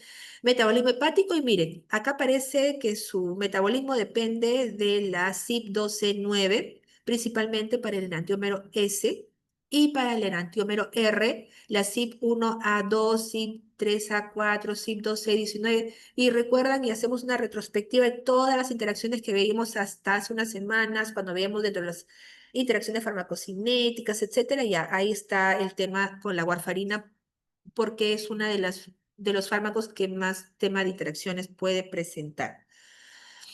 Ahora, ¿qué más? ¿Qué más? ¿Qué más? ¿Qué más? Rapidito. ¿Qué otros puntos importantes? Ahora, dentro de la farmacodinamia, antagonistas de los fármacos, de los factores que dependen de la vitamina K. Entonces, disminuye síntesis síntesis hepática de los factores 2, 7, 9, 10 y de la proteína C y de la S, ¿no? Al impedir su gamma carboxilación dependiente de la vitamina K. Ahora, esto es importante porque su efecto anticoagulante aparece entre 48 a 72 horas, ¿no? Después de haber sido administrado. O sea, su efecto anticoagulante no va a ser rápido. Ahora, algo que sí les dejo de tarea, porque me estoy dando cuenta que no les he puesto, pero ya lo dejo de tarea. ¿Saben qué? Vamos a ver los tiempos de vida media plasmática que tiene cada uno de los factores de coagulación que dependen de la vitamina K, ¿no? Porque hay factores de coagulación que pueden demorar muchas horas y algunos días para que se terminen digamos, de cumplir su ciclo de vida. Entonces, como estos factores están circulando, ¿no? Cuando ingresa la warfarina, todos ellos van a estar activos, factor 2, 7, 9, 10 están activos. Pero conforme ya utilizan la warfarina lo que va a hacer es inhibir su síntesis, pero no va a anular los que ya están circulantes. Entonces, su efecto se da cuando ya termina su ciclo de vida, digamos, de estos factores, ¿ya? Listo, por eso aparecen entre 48 y 72 horas. El mecanismo de acción va a inhibir a la enzima inhibe la enzima vitamina K epóxido de reductasa, vitamina K epóxido de reductasa o la BK o BCOR-C1. No se regenera en la vitamina K reducida, no hay activación de los factores depende de la vitamina K. O sea, como consecuencia de todo eso no se activan, digamos, estos factores también de la coagulación y se produce una anticoagulación progresiva, ¿no? Efecto sobre el INR. Esta warfarina aumenta el INR, prolonga el tiempo de protrombina. El efecto se controla con el INR, como habíamos hablado. Tiempo de protrombina observado, ¿no? Tiempo de protrombina de referencia tenemos el valor, en este caso, por ejemplo, nos da un valor de 2 a 14 segundos. El INR es de 1 a 1,5 cuando vemos acá dentro de estos valores de referencia, ¿no? Para anticoagulación, los rangos del INR deberían estar entre 2 a 3, ¿correcto? Ya habíamos hablado, si se está acercando a 1 es porque no está anticoagulando adecuadamente. Entonces, riesgo de trombos. Y si se está pasando de 3 aquí sí hay un riesgo de sangrado, ¿ya? A eso se refiere. Veamos rápidamente esto, que ya lo habíamos comentado aquí como parte del mecanismo de acción, y hablamos ahí que esta warfarina es una mezcla racémica de estos enantiómeros, habíamos hablado que el enantiómero S era el más potente, ¿no? Dentro de lo que es su actividad, ¿no? Que van a bloquear a este epóxido de reductasa codificado por el gen BKORC1, entonces la warfarina va a inhibir la conversión del epóxido de vitamina K oxidado hasta su forma reducida, ¿no? De esta vitamina K oxidado hasta su forma reducida. Esto lo que va a hacer que se inhiba. Entonces, al estar esta inhibida, la vitamina K reducida, ya no se va a producir esto, digamos así, mencionamos acá, ella a su vez inhibe la carboxilación o la gamma carboxilación de los factores 2, 7, 9 y 10. O sea, para que pueda, digamos, producirse estos prosimógenos, que son las no funcionales, digamos, factores 2, 7, 9 y 10, estos de acá, se requiere, digamos, como cofactor la vitamina K reducida para que se produzca la gamma glutamil con ayuda de la gamma glutamil carboxilasa, se conviertan estos prosimógenos no funcionales a simógenos funcionales. Pero al estar bloqueado aquí, no se puede producir la vitamina K oxidada a vitamina K reducida, y este es un cofactor de la alfa-glutamil carboxilasa para que se puedan convertir los prosinógenos no funcionales en simógenos funcionales, que serían los factores 2, 7, 9 y 10. Ya, eso es en forma resumida. ¿Sí, chicos? Siguiente. Dentro de las RAMs que presenta la warfarina, el riesgo principal va a ser la hemorragia, otras puede tener necrosis cutánea, púrpura violeta del dedo, teratogenicidad, teratogenicidad, embriopatía fetal, ¿no? Que por lo tanto, como es liposoluble, atraviesa la placenta y por lo tanto, a diferencia de la heparina que no pasa, esta sí. Entonces, esto estaría, digamos, que no se debe dar si es que alguien lo toma embarazada, lo que va a presentar es teratogenicidad. Nos va a ayudar esto para la prevención y tratamiento de la trombosis venosa profunda, embolia pulmonar, prevención de accidentes cerebrovasculares, no de fibrilación auricular, lo que ya habíamos estado mencionando, ¿no? Ahora, en los anticoagulantes orales, de último que han ido apareciendo, puede sustituirlo en algunos casos, ¿no? Excepto en válvulas mecánicas. Estén contraindicado en el embarazo, ya hemos hablado por qué, y acá hay algunas, que son varias, de las interacciones que puede presentar la warfarina, ¿no? Ahora, ¿qué pasa si es que hay ese riesgo de hemorragia? Hay que suspender la administración y su antídoto principal es la vitamina K o fitomenadiona, ¿no? O filoquinona, que también se llama. Va a restaurar la síntesis de factores de coagulación que dependen de la vitamina K o también podría ser administrado un plasma fresco congelado o concentrado de estos factores de coagulación. ¿Ya? Entonces, el sulfato de protamina es el... Ay, acá me equivoqué de imagen, chicos. No, esto de acá me equivoqué. Y si están atentos, recién me estoy dando cuenta. Le he puesto la protamina que es para la heparina. ¿Ya? Acá tendría que ser una vitamina K. ¿Ya, chicos? Ojo, ojito, ahí hay que corregirlo. En mis diapositivas lo voy a cambiar. ¿Ya, chicos? Ahí no me había dado cuenta esa imagen. A ver, bueno, ya después lo... Siguiente grupo. En el caso de los anticoagulantes orales directos, en el caso de los anticoagulantes orales directos, es otro grupo de tratamientos anticoagulantes, también conocidos como ACO, DOAC, NOACs, bueno, como usted, son fármacos diseñados para inhibir de forma directa y específica enzimas claves de la cascada de coagulación, ofreciendo un efecto anticoagulante más predecible que la misma warfarina y sin necesidad de monitorización rutinaria del INR, como habíamos visto hace un rato. Aquí sí está bien, el Apaxiban es uno de los tratamientos anticoagulantes orales directos. Ahora, ¿qué van a inhibir? ¿No? Acá depende. Si estamos hablando del dabigatran, texilato, el dabigatran va a inhibir directamente la trombina, ¿no? El factor 2 activado. Y si estamos hablando del rivaroxaban, del apixaban, los dos que terminan en saban inhiben al factor 10 activado, ¿no? Ahora, pasamos rapidito su mecanismo de acción, su farmacodinámica, inhibe la conversión del fibrinógeno a fibrina bloqueando la trombina, ¿no? Al bloquear la trombina ya no se puede convertir el fibrinógeno en fibrina. Y en el caso del factor, los que inhiben el factor 10, bloquea el factor 10 activado libre, ¿no? Y el unido, evitando que se genere protrombina en trombina, fibrinógeno en fibrina, ¿no? A eso se refiere. Igual que el rivaroxaban, el apixaban, con mayor selectividad y efecto más estable, se menciona aquí.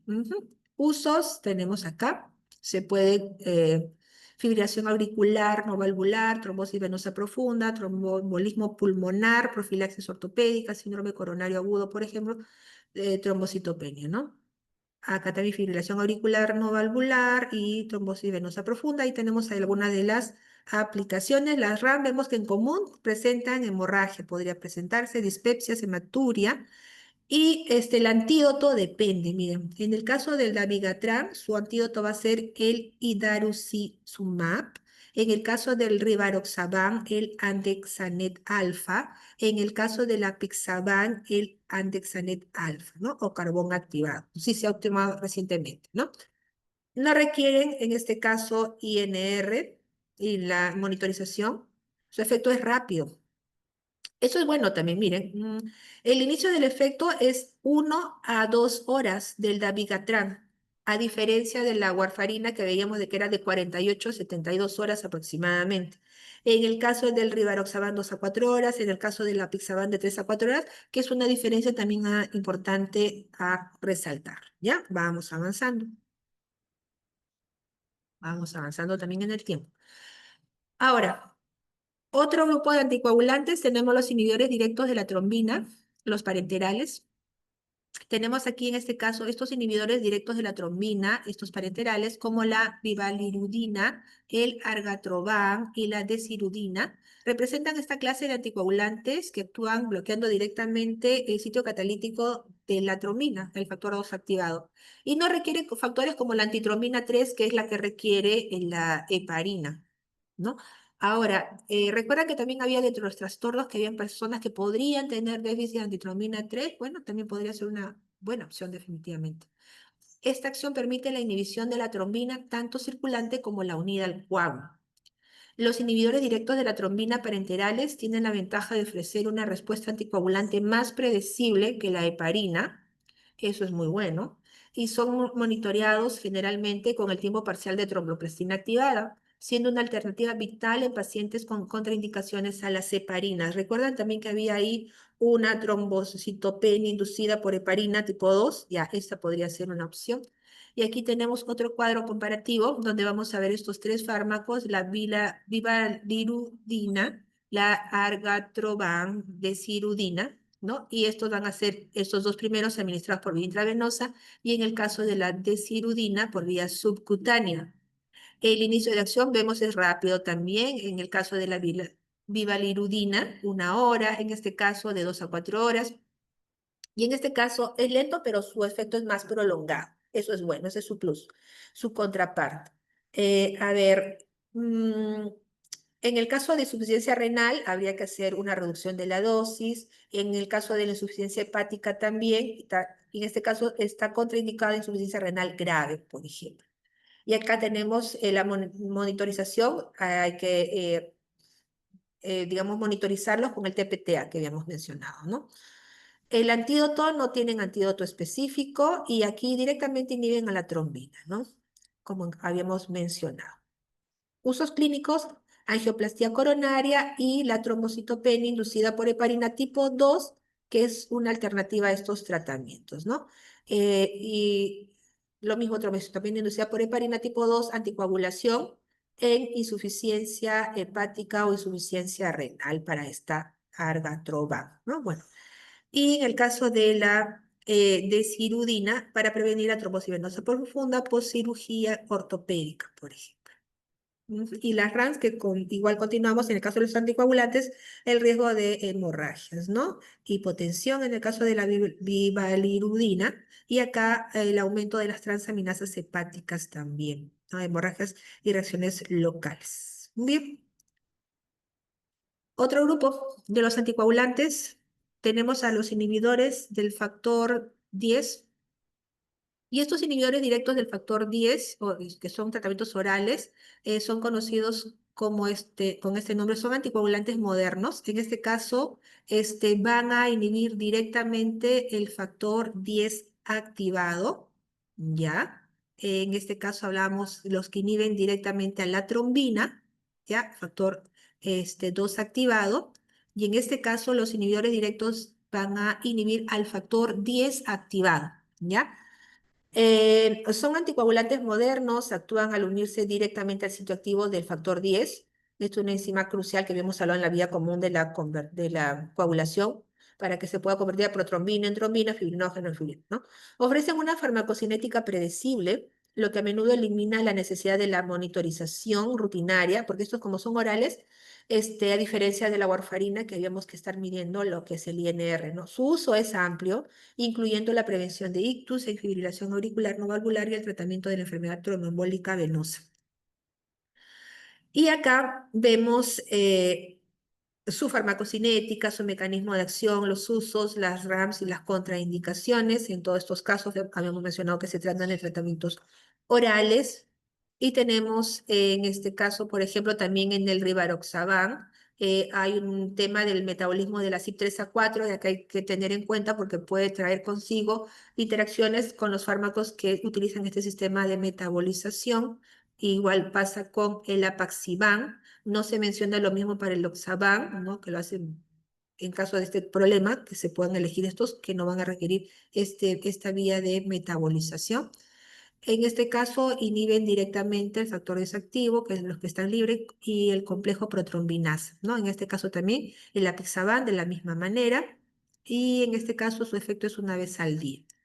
En el caso de sus usos clínicos, vamos a ver fibrilación auricular, no valvular, trombosis venosa profunda, embolismo pulmonar, no profilaxis posquirúrgica ortopédica, por ejemplo, tenemos dentro de lo que serían los usos y vamos a los RAMS, tenemos que puede presentar sangrado, vamos viendo un poquito la comparación, sangrado es común, ¿no? RAMS en este caso es una contraindicación, ¿sí? El sangrado activo, en hepático grave, evitar, digamos, la CYP3A4, la glucoproteína P potentes, ¿no? Están contraindicados aquí. Y en el caso de la rivaroxaban, El antídoto sería el andexanet alfa o el concentrado de complejo protrombínico, ¿no? Que va a contener factores de coagulación 2, 7, 9 y 10. Este PCC que está acá también, acá como su leyenda, ahí para estos tratamientos. Igual el antídoto para el apixaban, que vendría a ser el mismo. Y en el caso para revertir la hemorragia que podría presentar el sangrado, también con concentrado de complejo protrombínico. Y en el caso del Trixaban, sin antídoto específico. Bueno, llegamos a los antiagregantes plaquetarios, chicos, y nos está quedando poquísimo tiempo. Voy a tratar de volar. La trombosis sigue siendo la causa número uno de muerte global. El infarto, el ictus nacen de una célula, de lo que es la plaqueta, el trombocito. Nuestra tarea es desactivar esas plaquetas, ¿no? Sin colapsar este sistema de hemostasia.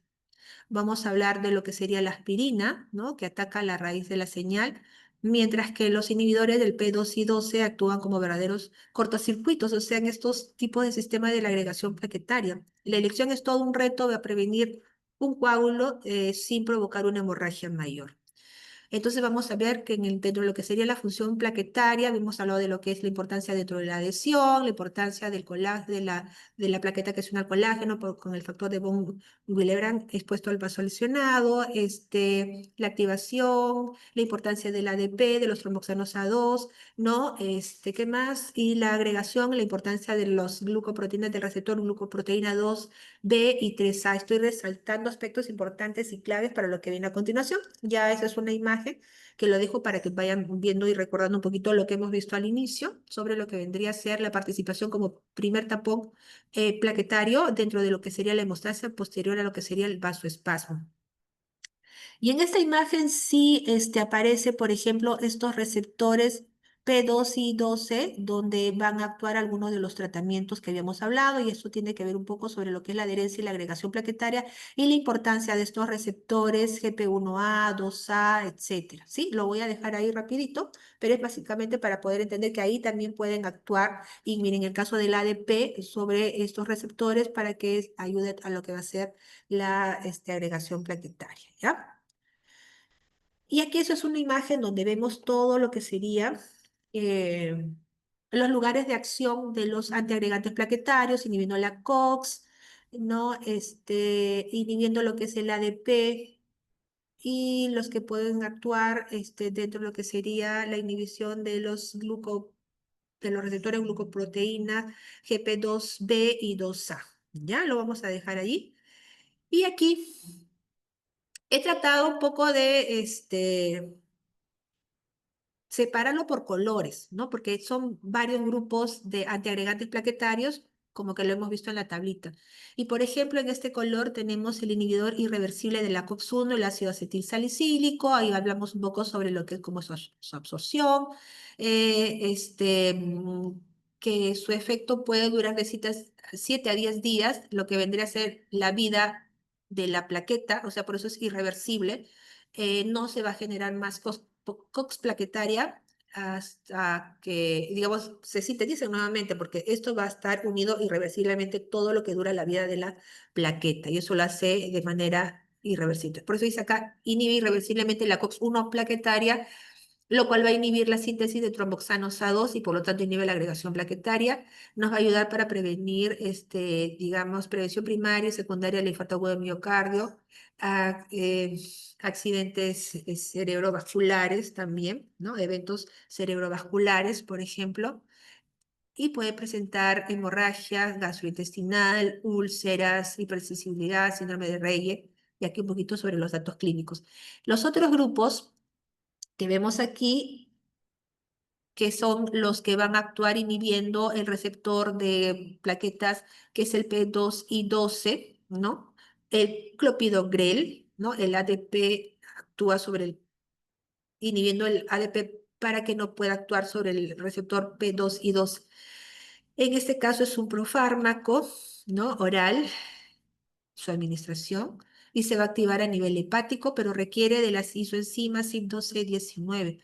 Va a bloquear irreversiblemente al receptor P2 y 12 y por lo tanto va a disminuir la activación a nivel del receptor glucoproteína GP2B y 3A, ¿no? En este caso para el clopidogrel.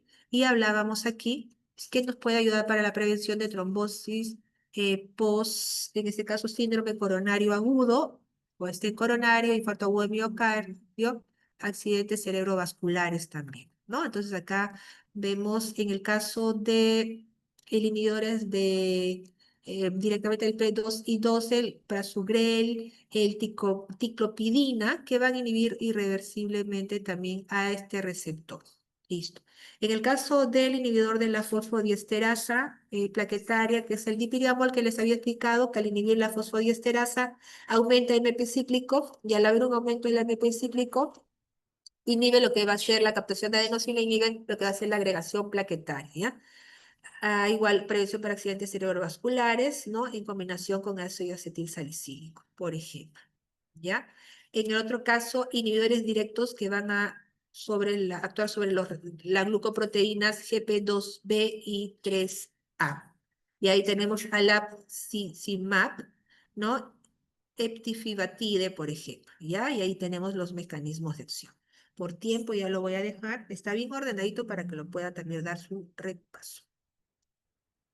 En el otro grupo, ya estamos hablando sobre lo que serían los tratamientos, en este caso, que van a prevenir, digamos, estos efectos, infarto, prevención primaria, secundaria, infarto agudo de miocardio, en fin, ¿no? Los trombosis, etcétera. En este caso, los fibrinolíticos son agentes de emergencia que buscan romper el trombo. Ellos sí pueden disolver el trombo, ¿correcto? En este caso, y producen efecto fibrinolítico. La fibrinólisis, como habíamos hablado, es un proceso natural del cuerpo para disolver los coágulos. Los fármacos van a usar para acelerar este proceso y disolver los trombos, ¿no? Los mecanismos de acción todos actúan como activadores del plasminógeno, convirtiendo el precursor inactivo plasminógeno en enzima activa la plasmina. Eso es para resumir todo, ¿no? Entonces, la plasmina es la que va a degradar finalmente la red de fibrina que habíamos hablado hace un momento. Y aquí vemos rápidamente el sistema de los que van a actuar estimulando lo que es el plasminógeno, por ejemplo, ¿no? Y los que pueden inhibirlo. Lo voy a pasar porque ya no tengo mucho tiempo. En caso entonces de los fibrinolíticos, los que pueden disolver el coágulo, vemos a la alteplasa, a la teplasa, al reteplasa, streptokinasa, ¿no? Que son tratamientos en el caso del primero, de la alteplasa, por ejemplo, es un activador de plasminógeno, como habíamos mencionado, y convierte plasminógeno en plasmina. Entonces, como habíamos mencionado, básicamente su mecanismo de acción está relacionado a la activación de la que se convierte el plasminógeno más rápidamente en plasmina. Y acá vemos, por ejemplo, se pueden utilizar en infarto agudo de miocardio, con elevación del segmento ST, ¿no? Eventos cerebrovasculares isquémicos agudos en embolia pulmonar masiva, en infarto agudo de miocardio, con elevación de este segmento ST, por ejemplo, ¿no? En infarto agudo de miocardio, ¿no? Con elevación de este segmento ST. Infarto agudo de miocardio, trombosis venosa profunda, embolia pulmonar, ¿no? Y en el caso de la streptokinasa ya se menciona que ya como que está en menos utilizado en estos últimos años, y las RAS que pueden presentar es hemorragia. Disculpen, me avancé demasiado. Sí, hasta ahí. El otro grupo es si los anteriores, los fibrinolíticos, ayudaban a disolver el coágulo. En este caso, los antifibrinolíticos son el tercer pilar del control de la hemostasia, con un objetivo diametralmente opuesto a los trombolíticos, que es detener o reducir el sangrado, no preservando la integridad del coágulo de fibrina ya formado. Es decir, los otros disuelven el coágulo, los antifibrinolíticos, no quiero que haya fibrinólisis, entonces por eso son antifibrinolíticos, preservan la integridad del coágulo de fibrina ya formado, ¿no? Su mecanismo de acción principal se va a centrar en el sistema de disolución del coágulo dentro de este sistema de fibrinólisis. El fármaco clave, como el ácido tranexámico, actúa como un análogo del aminoácido lisina. Al tener una estructura similar a esta lisina, estos fármacos se unen de manera competitiva a los sitios activos del plasminógeno, el precursor inactivo de la enzima disolvente. A esto lo van a atrapar, lo van a bloquear ahí para que no se convierta en plasmina. Al ocupar estos sitios, el antifibrinolítico impide que el plasminógeno se une a la red de fibrina del coágulo y esto bloquea su conversión a plasmina. Eso es interesante, impidiendo así que se degrade la fibrina y prolongando la vida útil del tapón hemostático, ¿no? Su función principal es reducir o detener la hemorragia excesiva al preservar el coágulo ya formado. Se preserva el coágulo y se detiene, reduce lo que es hemorragia. Y acá también tengo acá otra tablita que nos da un resumen de lo que sería el ácido tranexámico, que habíamos comentado, un análogo sintético de la lisina, bloquea los sitios de unión del plasminógeno, plasmina la fibrina, inhibiendo la fibrinólisis, ¿no? Se puede utilizar en hemorragias posquirúrgicas, menorragias, epistaxis, trauma grave, en parto, reversión de la trombólisis excesiva, y en el caso del ácido aminocaproico, similar al tromboxano 2 del ácido tranexámico, mejor dicho, similar al ácido tranexámico, inhibe competitivamente la unión del plasminógeno a fibrina. Y los usos para ese ácido aminocaproico se utiliza en cirugías cardíacas o hepáticas, en hemorragias por hiperfibrinólisis y reversión de los fibrinolíticos. Dentro de las RAMS puede haber náuseas, hipotensión, ¿no? Si fuese una vía de administración intravenosa rápida, ¿no? Trombosis rara, visión borrosa, contraindicado en trombosis activa, en coagulación intravascular diseminada sin control, insuficiencia renal grave. Estas son las contraindicaciones, por ejemplo, cuando vean este C mayúscula, I mayúscula, dos puntos, eso es contraindicación. ¿Ya, chicos? Bien, seguimos ya para ir terminando, queda poco tiempo. Dentro de los agentes hemostáticos tópicos, van a representar el pilar de la hemostasia aplicada directamente en el campo quirúrgico o en el sitio de una hemorragia local, como lo vemos allí. Estos productos se clasifican a menudo como pasivos, pueden ser mecánicos, o activos, pueden ser biológicos, buscando complementar o acelerar las etapas fisiológicas de la coagulación, ya que he traído también otra tabla resumen de los agentes hemostáticos tópicos. Tenemos gelatina absorbible dentro de los mecánicos, otro que sería el colágeno y el activo que sería la trombina. Y ahí vemos que en el caso del colágeno, vamos a comentar, en el caso del colágeno microfibrilar, estimula la adhesión y activación plaquetaria, se va a presentar una formación de tapón hemostático, ¿no? Como que lo que veíamos hace un ratito en la imagen. Y su uso principal es una hemostasia en cirugías ortopédicas, hepática o dental, ¿no? En el caso del colágeno microfibrilar, tiene un mayor poder hemostático que la gelatina que está al inicio, ¿no? Su uso es local, directo sobre el sitio sangrante, como estamos viendo hace un ratito en la imagen, ¿no? No se debe usar en vasos grandes, riesgo de adhesiones y queda en cavidades, ¿no? La trombina es algo más activo, convierte el fibrinógeno en fibrina directamente en el sitio de aplicación y se puede utilizar en cirugía donde hay sangrado difuso o transmisión hepática esplénica o de tejidos blandos. Bien, en el caso de la trombina sí puede traer como consecuencia reacciones inmunes. Otro grupo rapidito que serían los reversores de los anticoagulantes. Claro, y esta vitamina K debería estar en el otro lado también. Ahora, vemos aquí, por ejemplo, la vitamina K y el sulfato de protamina, y acá hemos mencionado. En el caso de la vitamina K, ya habíamos mencionado hace un ratito que va a reponer los factores que dependen de esta vitamina K, va a ayudar a, ¿no? Que se puedan sintetizar con la ayuda de la administración de esta vitamina K. En el caso de la sulfato de protamina, lo voy a resaltar.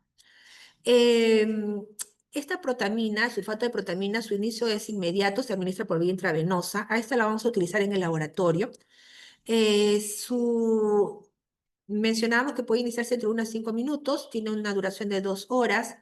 Y como habíamos mencionado, al ser las heparinas, y esto se utiliza básicamente para las heparinas no fraccionadas, al ser una carga electronegativa alta, estas heparinas no fraccionadas, y al inhibir principalmente la trombina, puede traer un mayor riesgo de hemorragia. Por lo tanto, cargas opuestas se atraen. Esta tiene carga positiva, la protamina, y la heparina tiene carga negativa, cargas opuestas se atraen, y se va a producir un antagonismo químico. Entonces, pero para que se pueda presentar este antagonismo químico, se debe de administrar 1 miligramo de protamina para que neutralice 100 unidades internacionales de heparina no fraccionada. Es el antídoto para la heparina no fraccionada y es poco significativo lo que pueda utilizarse o hacer o revertir la heparina de bajo peso molecular, porque al ser menos voluminosa, menos electronegativa, no va a unirse adecuadamente. ¿Ya? Antihemofílicos, y con esto ya terminamos. Los antihemofílicos, mencionemos, la hemofilia es un trastorno hemorrágico que se va a heredar caracterizado por el déficit o fusiones de factores esenciales en esta cascada de la coagulación, lo que lleva a un riesgo de incrementado o un mayor riesgo de sangrado, ¿no? Especialmente en articulaciones y músculos. Ahora, la hemofilia se clasifica de dos tipos, como habíamos mencionado hace un rato: hemofilia A, causado por el déficit del factor 8, y hemofilia B, debido a la deficiencia del factor 9. Ahora, hay concentrados para poder reponer lo que carece mi paciente. Los concentrados de factor 8 y concentrados de factor 9 son los tratamientos estándar de oro para el manejo de estas condiciones, y aquí también les he traído una tablita comparativa de cómo es que estos actúan, su vida media, de que presentan, por ejemplo, de 8 a 12 horas en el caso del factor 8 concentrado, y de 18 a 24 horas en el caso del factor 9. ¿No? Y acá mencionamos reemplazar el factor, se está reponiendo algo que no tiene, ¿no? Y se utiliza para esos tipos de hemofilia A, el 8, y el B, el factor 9 concentrado. Puede presentar dentro de la RAM reacciones alérgicas, fiebre, formación de inhibidores, anticuerpos antifactor 8, que podría ser una reacción inmunológica, ¿no? Y en el caso del factor concentrado de factor 9, reacciones alérgicas, cefalea, trombosis también. Muy bien.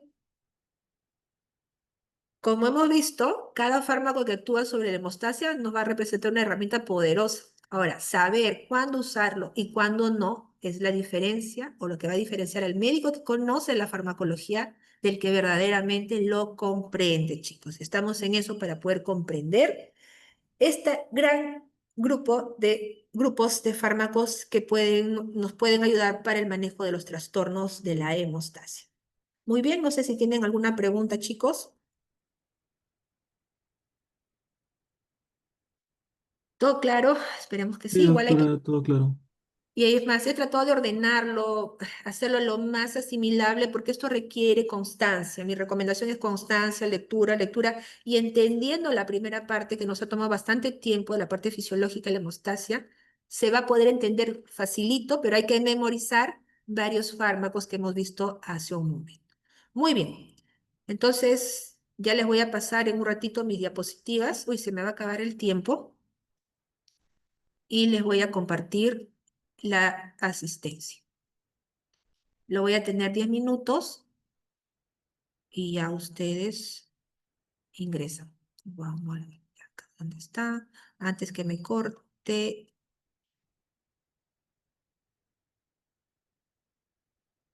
A ver, por favor, me dicen antes que nos vayamos, se va a cerrar ya. ¿Pueden ingresar? Sí, doctora. Muchas gracias, chicos, que tengan un lindo día. Ya nos estaremos viendo en clases. Un abrazo. Permiso.